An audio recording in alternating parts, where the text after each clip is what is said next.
कि भारत और पाकिस्तान, भारत और चीन, इसके बीच में एक समझौता हो जाए कि हम अगले 50 सालों तक एक दूसरे के ऊपर हमला नहीं करेंगे, तो क्या हथियारों पर पैसे खर्च करने की जरूरत पड़ेगी?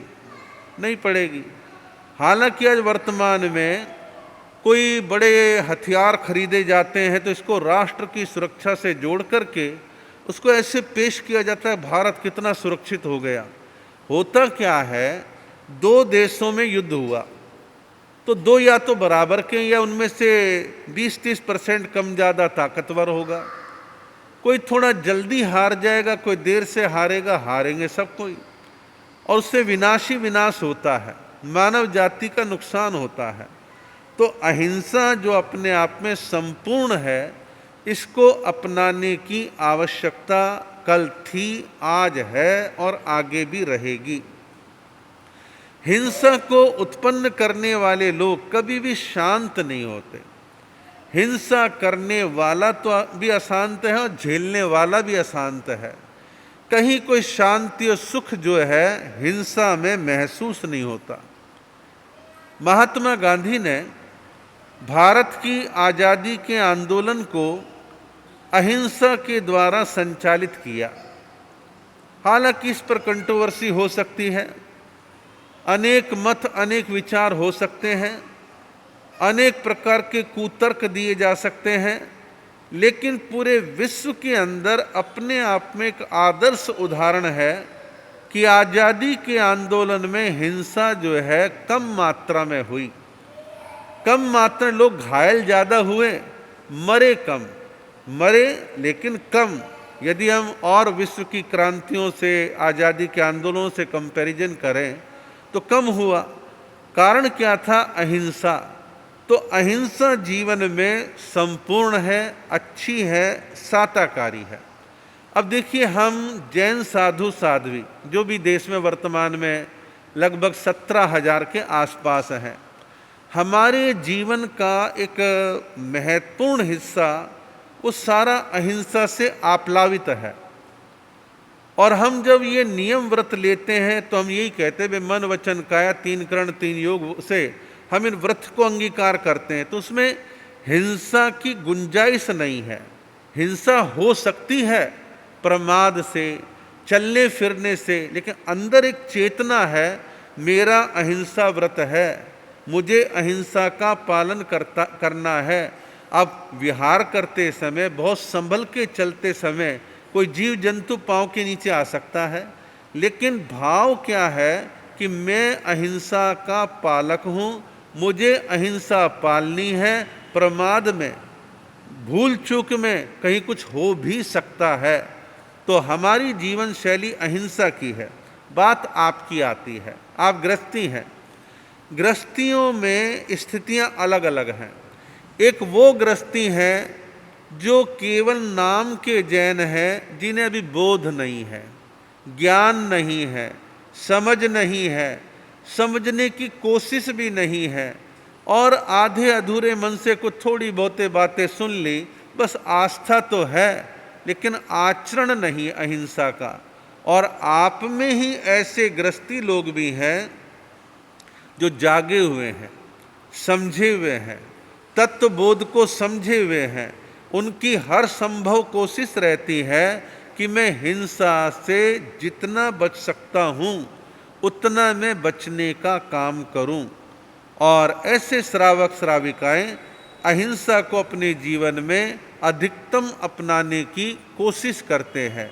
फिर आपसे भी जो हिंसाग्रस्त की वजह से, व्यापार की वजह से हो जाती है और आप अंदर से जागे हुए हैं, तो मन में आप गलानी भाव रखते हैं, प्रतिक्रमण में मिच्छामि दुक्कडम देते हैं, खेद व्यक्त करते हैं, चाहते ना चाहते इस आरंभ समारंभ को मुझे करना पड़ रहा है, मन तो नहीं है। तो एक समय आएगा आप उसे छोड़ भी सकते हैं। तो कहने का मतलब ये कि अहिंसा का कोई विकल्प नहीं है, अहिंसा अपने आप में पूर्ण है।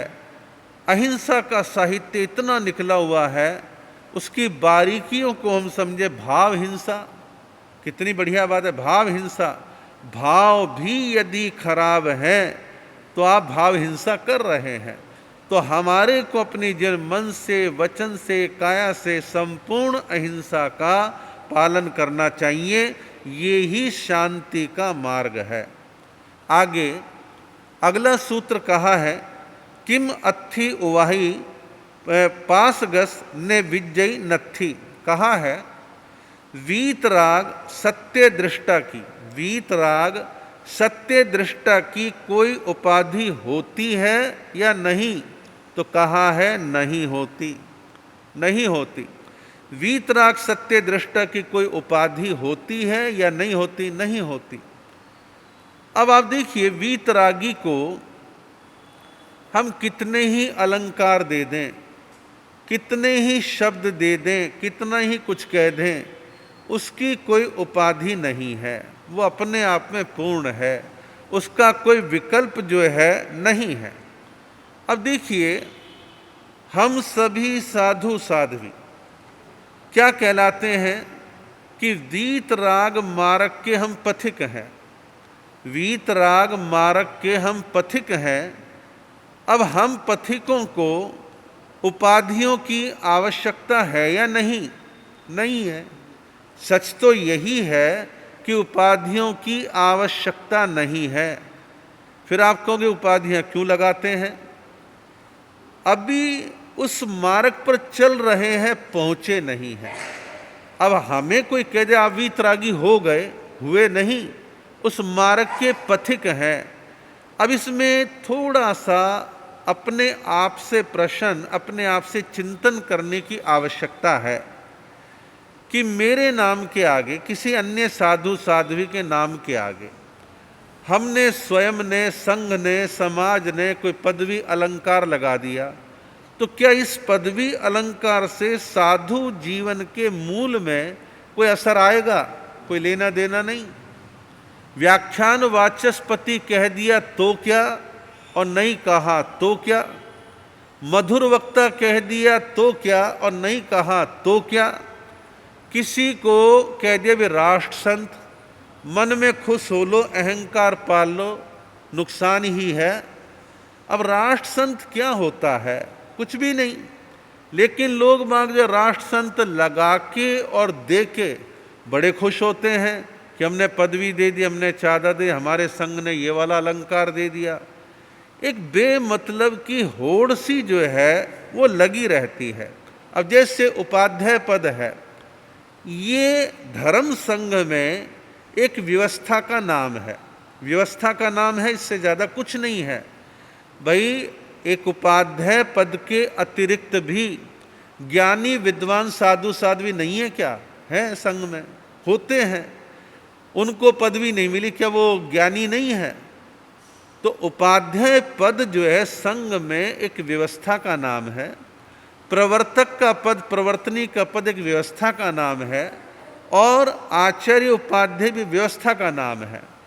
पुण्य प्रभाव से संघ ने आपकी प्रतिभा देख करके वो पद आपको दे दिया, तो उसको सहज रूप से मानो, उसको अपना कोई लक्ष्य मत बनाओ। वो आपका कोई बहुत बड़ा लक्ष्य नहीं है। आत्म साधना की बात अभी ऋषि मुनि जी बतला रहे थे कि उनका बाहर की चीज़ों से कोई लेना देना, कपड़े लत्ते रंग बिरंगों से कोई लेना देना नहीं। निश्चय में आप आत्मा के साधक कितने हैं, कितना आपकी आत्मा में निर्मलीकरण हुआ है, शुद्धि हुई है, उस पर निर्भर करता है। अभी गए साल हमारा चातुर्मास बीड़ में चल रहा था। वैसे तो ये बात मेरे मन में 2015 से कहीं ना कहीं बनी हुई थी, तो पढ़ते पढ़ते मेरे मन में आया कि आज इस बात की मैं घोषणा कर देता हूँ। और मैंने घोषणा कर दी, मैं उस बात पर कायम हूँ। मेरे मन में एक धारणा ये बनी कि मैं उपाध्याय रविंद्र मुनि, जब मेरी 70 साल की उम्र में 6 महीने कम होंगे, मैं एक पत्र लिख कर के अपने आचार्य को भेज दूंगा। 6 महीने बाद 70 साल की उम्र कंप्लीट होते ही ये पत्र ही मेरा त्याग पत्र माना जाए। मैं मुनि पद पर रहूँगा, लेकिन मैं उपाध्याय पद पर नहीं रहूँगा। इसके पीछे मेरी जो भावना थी वो आत्मा वगैरह की दृष्टि से नहीं थे, एक व्यवहार की दृष्टि से। व्यवहार क्या कि 70 साल की उम्र के बाद मान लीजिए मेरे शरीर में सुना जाए नहीं, दिखा जाए नहीं, चलने फिरने में दिक्कत रहे, 2-4 बीमारी लग जाएं, पद से मैं चिपका हुआ हूँ, 80, 85, 90 साल की मान लो मेरा आयुष्क्रम इतना हो, मैं बैठा रहूँ उस पद को लेकर, क्या मतलब है? इस पद का मतलब है उपाध्याय पद का धर्ता गांव गांव नगर नगर डगर डगर जाए, विचरण करे, दिल दिमाग से बुद्धि से चैतन्य हो और लगातार चीज़ों को समझे, संग को गति दे, प्रेरणा दे, प्रभाव ना करे, वो अभिप्राय है। अब मेरा जो इसमें सोच था, जब हम संत लोग 70 साल की उम्र में पद छोड़ना प्रारंभ करें, तो जो संग में विद्वान पढ़े लिखे ऐसे साधु साध्वियाँ जिनकी उम्र 40, 42, 45, 48 है, उनको ये पद मिलने प्रारंभ हो जाएंगे। जिनके घुटने बढ़िया हैं, आँखों में चेतना है, भाग दौड़ सकते हैं, विहार कर सकते हैं, घंटों बोल सकते हैं, प्रेरणा दे सकते हैं, दिन भर बैठ सकते हैं, तो ये पद जो है सक्रियता के साथ भी जुड़ा रहता है। तो सक्रियता बनी रहे, ऐसा मैंने सोचा। और मैंने सोचा सब ऐसा सोचे, मेरा आग्रह नहीं है, लेकिन ये तो संघ को सोचना है कि कभी कोई ऐसी व्यवस्था बनाई जा सकती है क्या। गवर्नमेंट 58 और 60 साल की उम्र में रिटायरमेंट दे देती है और सीनियर सिटीजन की श्रेणी में लोग बाग आ जाते हैं कि भाई अब शरीर थक रहा है, अब आप बुद्धि से उतने चैतन्य नहीं रहे, आप पद को छोड़ दो। तो एक लिमिटेशन हो तो अच्छा है। ऐसा एक प्रस्ताव इंदौर के साधु सम्मेलन में आया था, शांतिलाल जी मूथा ने रखा था, लेकिन हमारे साधु समाज ने इस विषय पर चर्चा नहीं करी। उनकी अपनी व्यवस्था है संचालकों की, लेकिन मैंने निजी रूप से ऐसा एक निर्णय लिया। तो कहने का मतलब इस सूत्र का है, वीतराग सत्य दृष्टा की कोई उपाधि होती है या नहीं होती? तो जवाब है नहीं होती। तो इस प्रकार का एक निर्लिप्तता का भाव संग में पैदा होना चाहिए। एक सूत्र और कह के अपनी बात को पूरा करूंगा। ने लोगस्सेणम चरे जस नत्थी इमा जाई, अन्ना जस कौ सिया। इसका अर्थ है लोकेशणा से मुक्त रहना चाहिए। लोकेशणा से मुक्त रहना चाहिए। जिसको यह लोकेशणा नहीं है, उसका अन्य पाप प्रवृत्तियां उसके जीवन में कैसे हो सकती हैं? अर्थात वह समस्त पाप वृत्तियों से मुक्त है।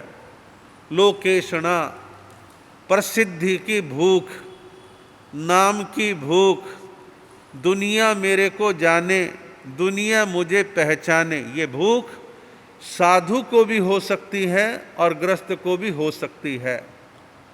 कदाचित गृहस्थी छदमस्त ग्रस्त में है, संसारिक है, उसकी स्थिति फिर भी अलग है।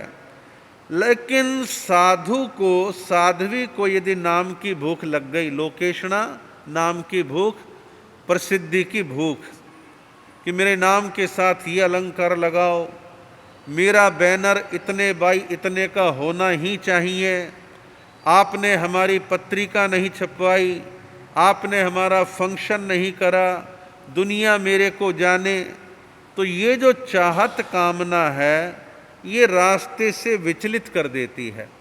और रास्ते से विचलित करने के बाद व्यक्ति कहीं ना कहीं डायरेक्ट इनडायरेक्ट पापमय प्रवृत्तियों में संलग्न हो जाता है।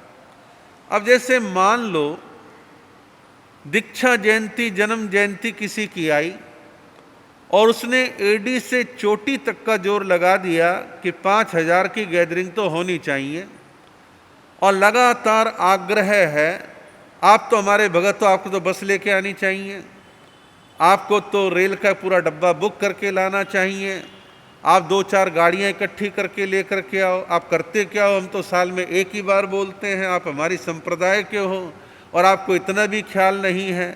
वो बेचारा शर्मा शर्मी लाता है, कुछ इसलिए लाते हैं कि मैं लेके जाऊंगा, महाराज भरी समय मेरा नाम लेंगे और एक आधी माला शॉल भी दिलवा देंगे, दुनिया में मेरी पहचान बन जाएगी।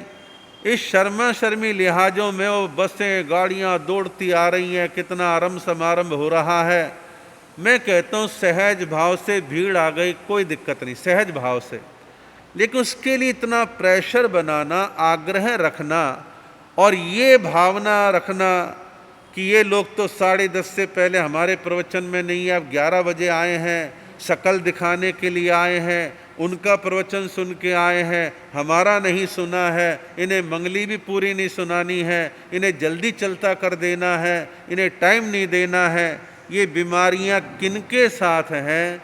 जो महत्वाकांक्षी हैं, नाम के भूखे हैं, लोकेशना के भूखे हैं, उनके साथ ऐसा जुड़ा रहता है। प्रसिद्धि की भूख रखने वाले ये भी देख लेते हैं पाटा ऊपर है नीचे है, कहाँ मेरी स्थिति है। तो ऐसा जीवन में सहजता लाने का हर किसी को प्रयत्न करना चाहिए कि नाम नाम नाम, अलंकार अलंकार अलंकार, तो ये सब चीज़ें कुल मिलाकर के अच्छी नहीं है। अब जिस दिन दीक्षा ली थी चादर ओढ़ ली, हर जगह 10-10 चादर ओढ़ना, आते समय वेलकम हो रहा है, जाते समय वेलकम हो रहा है, चादरों की गठड़ी बंध रही है, कहाँ ठिकाने लगाएंगे, किसको देंगे? और क्यों एहसान ले कि तेरी चद्दर हमने ओढ़ी। अरे आप लोग कपड़ा बहराते हो, चद्दर ही तो ओढ़ रहे हैं, पर्याप्त है इतना। लेकिन इतनी बीमारियां बढ़ा दी। और एक चीज़ और बतलाऊं, ये चादरों के ओढ़ाने का कहीं ना कहीं असर हमारे मंदिर मार्गी समाज का भी लोगों पर है, स्थानक वासियों पर। वहाँ संत आते हैं, कांबली ओढ़ाने की प्रथा है, बोलियां लगती हैं, जो भी है उनकी है, हम उनको क्रिटिसाइज नहीं करते।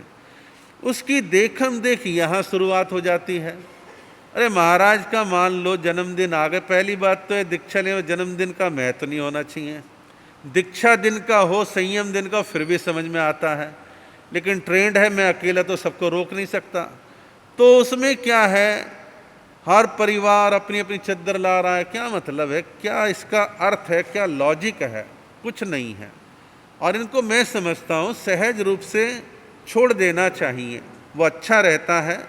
तो नाम की प्रसिद्धि की महामारी चल रही है पूरे संघ में, चारों संप्रदायों में, और भाग दौड़ लगी है, सब जगत गुरु बनने के चक्कर में है।